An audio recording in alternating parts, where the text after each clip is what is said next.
এখানে হচ্ছে শ্রেয়ানের জন্য আলু ভাজা।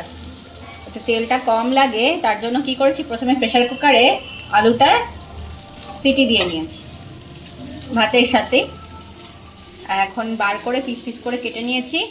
তেল গরম করে তেলে একটু হলুদ আর একটু নুন দিয়ে দিয়েছি, দিয়ে এবার একটু এরকম লাল লাল করে ভেজে দেবো, তাহলে ও ভাতটা খেয়ে নেবে।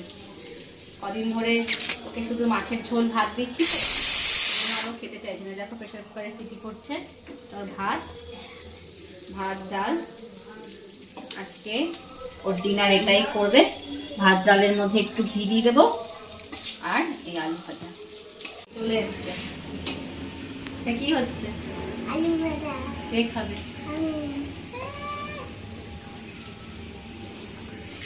সেদ্ধ হয়েছে? এটা সেদ্ধ হয়েছে? সেদ্ধ হয়েছে আলু ভাজা। আলু ভাজা তোমার ভালো লাগে খেতে? সেদ্ধ হয়েছে। কি সবগুলো সেদ্ধ হয়েছে? না, ও সবগুলো সেদ্ধ হয়নি, একটা দুটো সেদ্ধ হয়েছে, সবগুলো সেদ্ধ হয়নি। এই দুটো সেদ্ধ হয়েছে? হ্যাঁ, এই দুটো সেদ্ধ হয়েছে। সেদ্ধ হলে কে খাবে? আমি। তুমি কে? আমি। তোমার নাম কি?